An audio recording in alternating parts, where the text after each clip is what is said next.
Ever feel like your emotions have a mind of their own? Like you're strapped into this emotional roller coaster. One minute you're up, the next, bam, you're down. And you just wish, oh man, I wish I had a little control panel for this stuff. Oh, absolutely. That feeling of just being swept along by our emotions is incredibly common. Right. Yeah.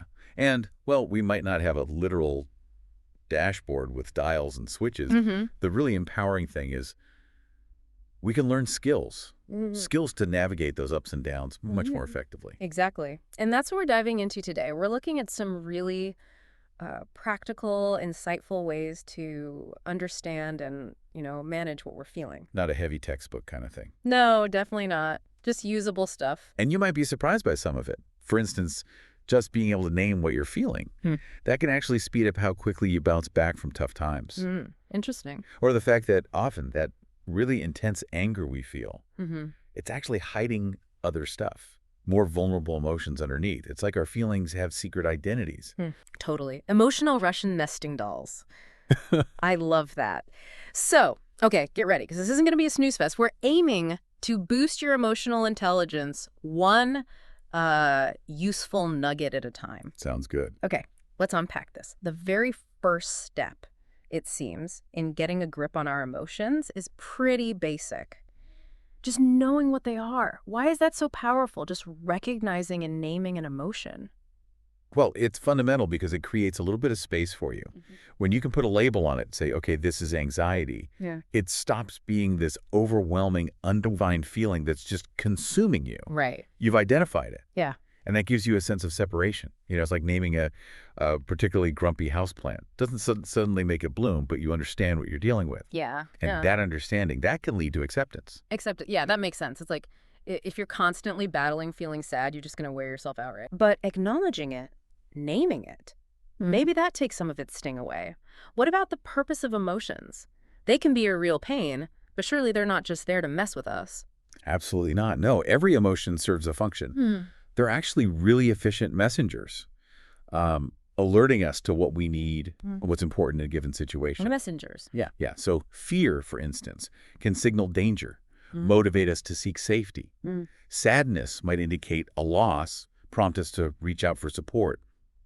Understanding this purpose is incredibly helpful because it shifts your focus from just trying to get rid of the feeling to understanding what it might be trying to tell you. So if I'm feeling like super frustrated, is that maybe my internal alarm going off saying, hey, my need for control in this situation isn't being met? Precisely. Yeah, exactly that. And recognizing that need is the first step towards addressing it in a healthy way. Got it. Now, you mentioned trying to get rid of painful emotions. What are some common things we do that actually get in the way of dialing down that pain? I know I have my go-to strategies for avoidance. Oh, me too. Avoidance is like my superpower sometimes. Right. Yeah. If I'm feeling something unpleasant, my first thought is usually distraction, endless scrolling, maybe a comfort food intervention, anything to avoid actually feeling it. That's a very common response. And look, it makes sense in the short term, but consistently avoiding emotions, that can actually make them stronger in the long run. Really? Yeah, it's like trying to hold a jack-in-the-box closed eventually. It's going to pop open maybe with even more energy. Okay, that makes sense. And another thing that gets in the way is fighting the emotion, getting angry at yourself for feeling a certain way. We've all been there with the I shouldn't be feeling this thought spiral. Ugh. Yes, the shoulds. They're the worst. So, okay, if understanding our emotions and not fighting them is key, what are some actual strategies for reducing how vulnerable we are to those negative emotions in the first place?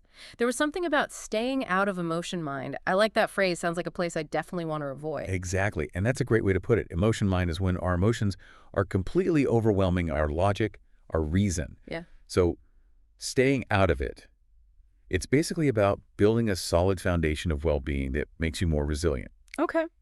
A lot of it boils down to taking care of your physical health. Simple stuff, really. Are you getting enough sleep? The eternal question. Right.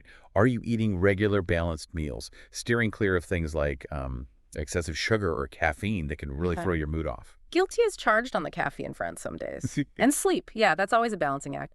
It also mentioned doctor visits, medications. That's pretty straightforward, right? If there's an underlying physical issue or prescribed med that helps, that's crucial. Absolutely. Foundational.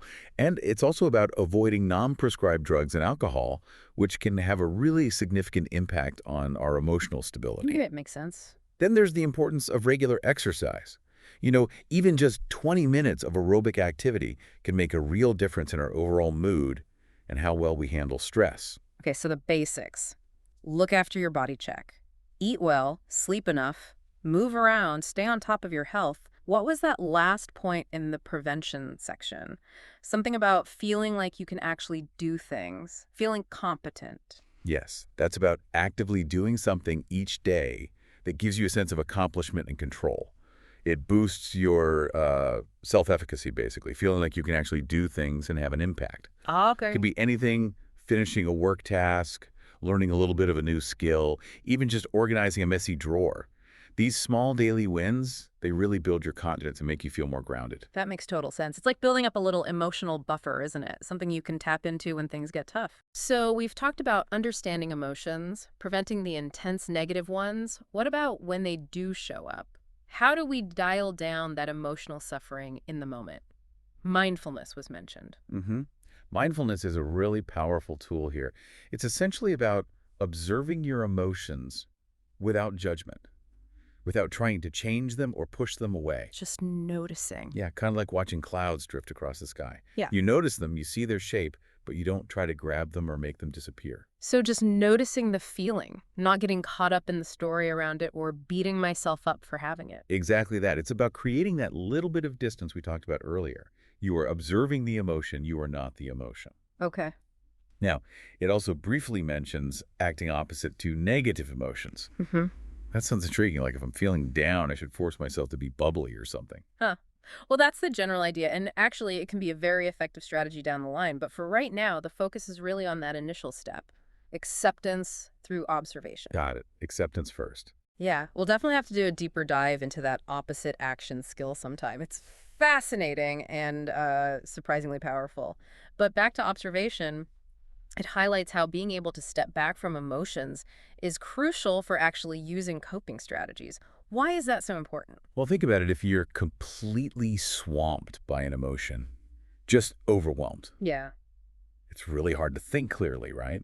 Or to even remember those coping skills you have. Oh, yeah, totally. It's like trying to assemble flat pack furniture Yeah. when you're in a blind panic. Yeah. Your brain just isn't cooperating. Been there. Okay, so that ability to observe gives you breathing room between the feeling and how you react. Exactly. And this is where that idea comes in, accepting emotions as part of you, not some external enemy trying to attack you. Right. And there's even that study mentioned showing that people who can actually identify their emotions move through depression faster. That's pretty significant. Wow, yeah. Just naming it helps you move through it.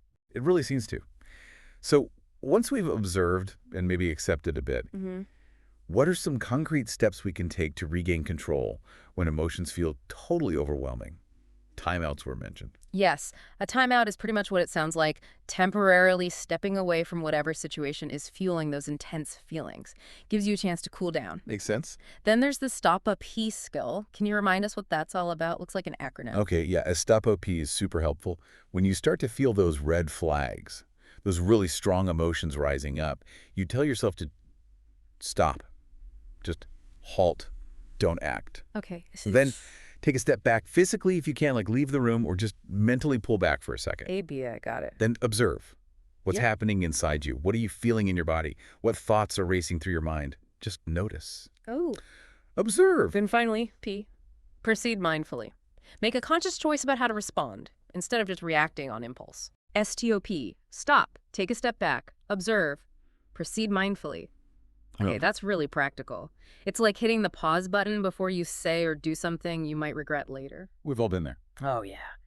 And there were also some quick relaxation techniques listed, simple things, right? Like counting, sipping water, a quick walk, just taking a few deep breaths. Yeah, they might seem really basic, but they can be surprisingly effective at just calming down that initial emotional surge. And then the idea is you go back to the situation when you're feeling more level-headed. Exactly. These are all really practical, actionable tools.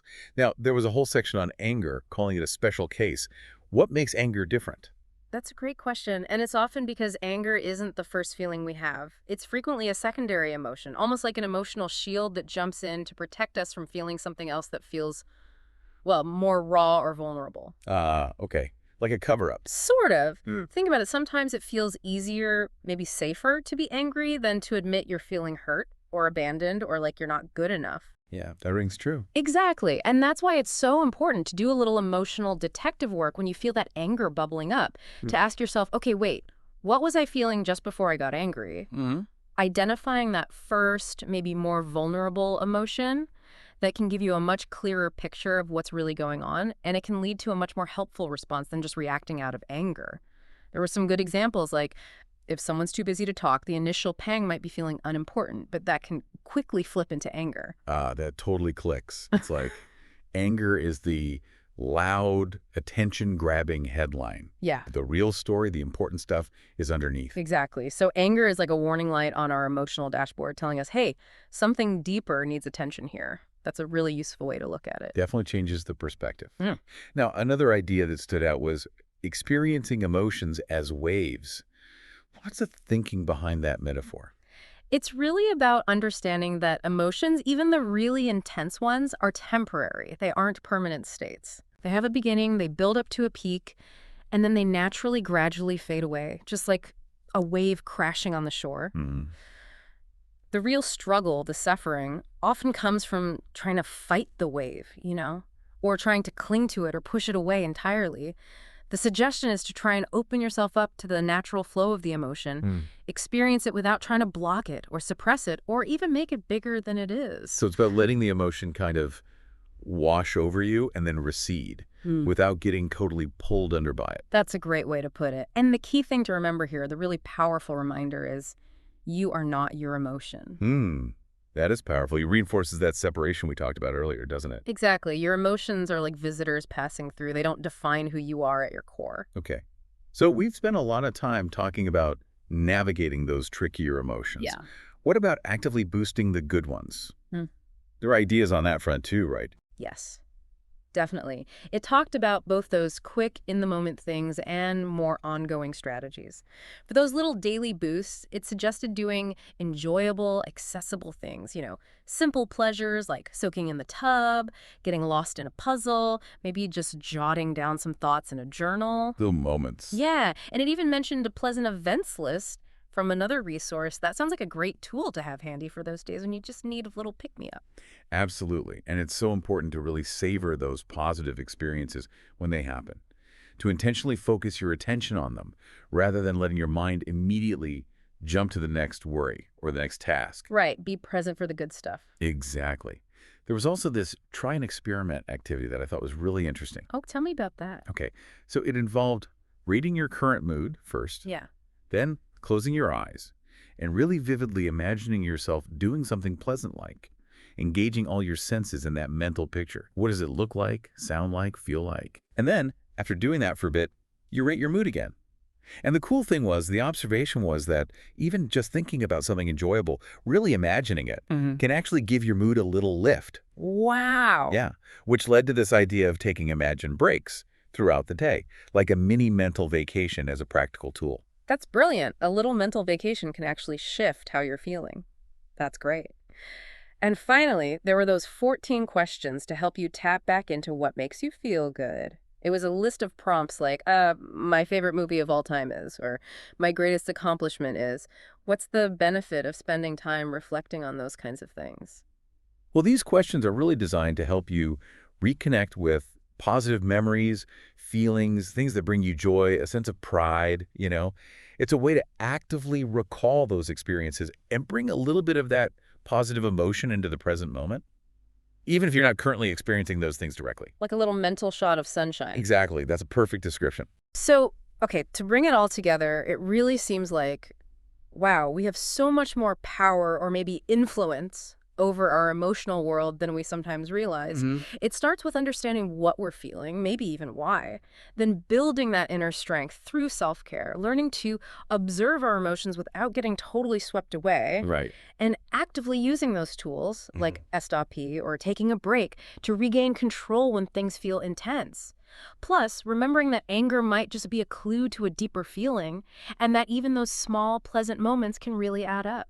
That sums it up beautifully. You Yeah. absolutely have the capacity to understand and navigate your emotions much more effectively using these really practical skills. And that act of identifying those root emotions, like we talked about with anger, that can be surprisingly empowering. Yeah, I can see that. It shifts you from feeling like you're just reacting to your feelings Hmm. to being an active participant in managing them.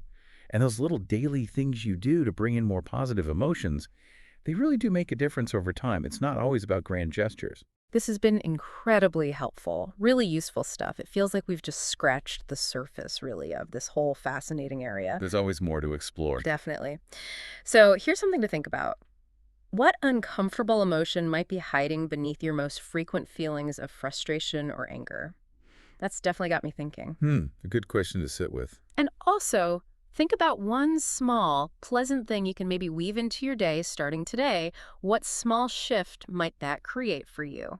Thanks for exploring this deep dive with us today.